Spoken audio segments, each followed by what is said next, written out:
Welcome back for another episode of MLM Marketing Explosion. You have got to take ownership of your business and you've got to be all in or you're not going to have success. I've spent the last year and a half learning from the top earners in the industry, and now I'm putting my business plan into action. The question is, how will I do it without being a tech genius or having supermodel good looks? Join me and follow along as I learn, put into action, and share my journey. I am Sarah Peterson, and you're listening to MLM Marketing Explosion. When I started in my network marketing business, I was told that the only way to build it was belly to belly and kneecap to kneecap, and it didn't matter where that person was that you signed up, you were going to jump in the car or jump on that plane, and as soon as you signed them up, it was your responsibility to take care of that person.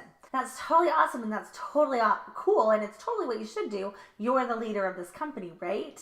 But the problem with that is that it gets crazy expensive and it gets crazy exhausting. And lots of times that doesn't trickle down.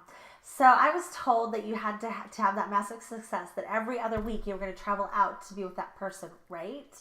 And you were going to do one-on-ones, you were going to do home meetings, you were going to do whatever it took to ensure that this person got started on the right foot. So somebody in my downline signed up a gal that I'm going to call Gloria. Obviously, that's not her real name, but that's what I'm going to call her for purposes of telling you the story. So anyways, Gloria did not live near the person that signed her up. Now, that being said, Gloria also didn't really live that close to me. She was a 9-hour drive away. But as soon as she got signed up into the business, I went, okay, fine. I'll drive out there. It was an area of the country I wanted to go see anyway. Fine, I'm in. I'll go. So lo and behold, I got up there, and guess what Gloria had not done? She had not made any phone calls. She had not set up any appointments. We were not going to be having a home meeting. And I was frustrating. It was so frustrating, right? So I get up there and I'm like, alrighty, well, Gloria, here's the deal. I'll help you. We're going to make phone calls. We're going to do what it takes. I drove all the way here. This was supposed to be epic. This was supposed to be life-changing, and it's not, right? But that's okay. We're going to figure it out. Well, she finally gets the courage, to contact one person, and call them. And, we're going to go to this person's house and we're going to do this one-on-one meeting, right? Okay, no big deal. One person is one person, right? Not a total waste of time.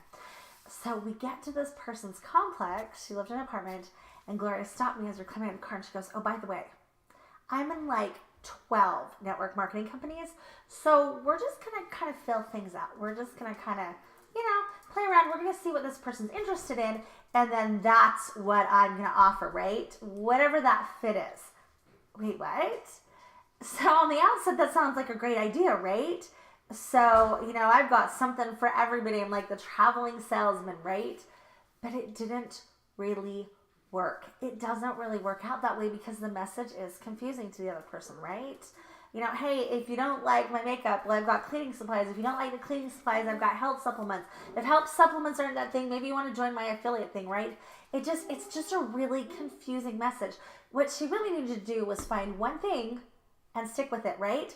Because really at the end of the day, what was not missing, she understood the whole entrepreneurial part. She had that down. Her mindset was great, right? I mean, she was going to change the world. She knew that she wanted to own her own business, but what was wrong was her skill set.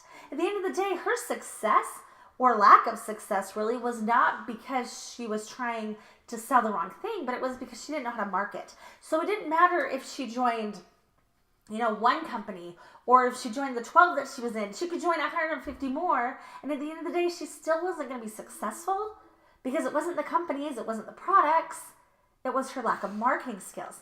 That's what she did not know how to do. She didn't know how to market herself. And now, I'm not trying to step on people's toes. That's not what I'm out here to do. Heck, at the time, I didn't know how to market myself either. I was going belly to belly. I was making cold calls. I was driving around the country trying to do anything that I could to get this business off the ground. But here's the deal. At the end of the day, really all we did was recruit leeches, right? So we'd roll into town, we'd do these meetings. They weren't all like that one. Sometimes people had actually called and people were there. But then we'd leave again, right? So we'd get all this momentum building. People would come. It would be exciting. We'd leave town, and guess what would happen to that part of the business? Yeah, it would go totally backwards, right? It would go down. And, most of the months, we felt like we were just replacing people, right? We were replacing the people that had dropped out. It just was not sustainable. That system was kind of broken. There were not a lot of people that wanted to do that or could even afford to do that, right? It costs a lot of money to travel around the country to try to do, these meetings in person, right? So as I'm doing that, it's just getting frustrating. And as I'm not able to hold the hands as the company gets bigger, as my team got bigger and bigger and bigger, it got harder and harder and harder to keep, up with it all. When I started out, I was calling every single person, that joined the team, no matter where they were in the downline. And it just wasn't sustainable. I just couldn't keep it up. I'm only one person, right? So when I was trying to do the selling and I was trying to do everything, it wasn't going to work. And I remember in particular one night I came home from a meeting, and I was gone at meetings a lot. And if I remember right, this wasn't even a meeting that I had anybody to take with, because by this time I was so stuck it wasn't even funny. And so I'd gone by myself. And of course I get home at like midnight and I am tired. I'm exhausted. And I come home and my kids were little at the time and they're not in bed. My husband is the most amazing dad on the planet, but he's not a bedtime dad. So lo and behold, I come in, I want to do nothing but veg, right? I'm exhausted. I'm frustrated. I know we're not making money with this. I know, at least not the money to warrant all the work that I'm putting in. And it's just frustrating. We're stuck. And at this point, we've started to go backwards, right? So when I come home, of course, I'm up here. They've watched this movie that I didn't think was appropriate for how little they were. It was like a superhero movie. And I'm going, my goodness, our kids are too little for this. He's going, well, what do you expect? I'm home with them, right? And I'm going, if you'd help me more with the business, blah, blah, blah, blah, blah, blah, blah, blah, blah, right? Every excuse in the book to try to mask what was really going on. I didn't know how to do it. I didn't know how to market. So it turns into this huge fight, right? And I'm trying to push off on my husband because, again, I'm totally stuck. It's, if you'd help me more, if you'd do this, if blah, blah, blah, blah. But at the end of the day, really, it had to do with skills. I didn't have the skills. And what's more, I didn't know where to get the skills. And I remember shortly thereafter coming home and I was on Facebook and I'm scrolling through and I realized that what these top leaders are doing and what they're telling me is not the same, right? I realized that they're putting out these lead gen products that are pulling people to them, kind of like when you dangle the carrot in front of the bunny rabbit, right? If I'm holding the carrot right here in my hand, and there's a bunny rabbit, that bunny rabbit's not going to trust me. That bunny rabbit's not going to come grab the carrot, right? But if I can put the carrot along the path, that bunny rabbit's going to come. And I realized that that's what these top network marketer earners and these gurus were doing. They were putting out this value. They were putting out that carrot, and people were coming towards them. They were not hunting. They were not bugging their family and friends. And oh my goodness, like my whole life kind of changed, and it became my mission to figure out what were they doing. I want to be unstuck. I know this can work for me.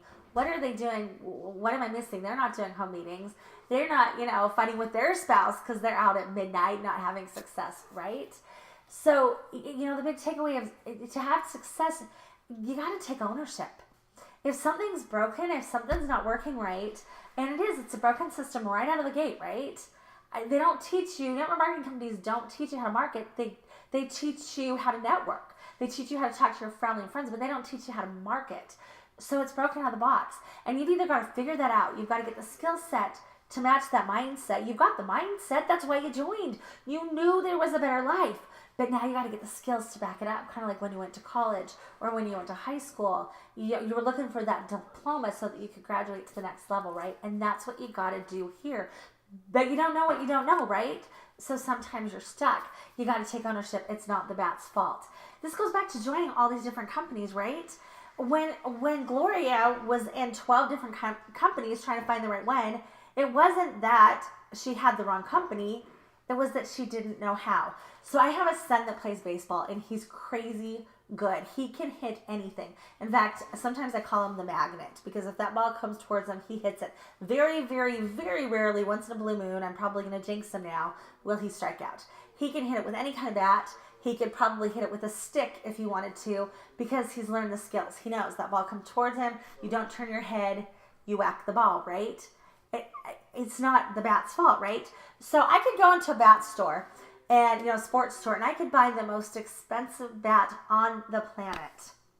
And I could hand it to a kid, and he could try to hit it, and he could try to hit it, and he could try to hit it. In fact, I could take that bat, and I could try to hit it. I'm not great at baseball, getting better though, and I could miss all day long. And I could march back into that sports salesman, and I could say, dude, this bat's broken. It doesn't work. It's never going to work. The system's broken. Whatever. It stinks. I take the bat back, it's broken. And then I can march back to my son's team and say, bats don't work, bats are broken, baseball's stupid. The parents are probably going to haul me off to the loony bin, right? If my kid can't hit the ball, whose fault is it? Is it the bat's fault? Is it the sports store that sold me that bat? Is it the whole game of baseball? Whose fault is it if my kid can't hit the ball? It's my kid's fault, right? Because, he didn't have the coaching, or he doesn't know how, he doesn't have the skills. Because if other people are hitting the ball out of the park and my kid can't even make contact, it's not the bat's fault. It's mine. It's my kid's, right? And so it's so easy when you start out in network marketing to start out and maybe you have a little bit of success like I did. And then things start to go backwards and you start to wonder, well, is it the company's fault? What's the company not giving me? If my friends were different, things would be different. If I lived in a different place, it would be different. If only, my friends cared, they just don't care. They're just not listening. If only, blah, blah, blah, blah, blah, blah, blah. But really what you got to be saying is if only my skills were different.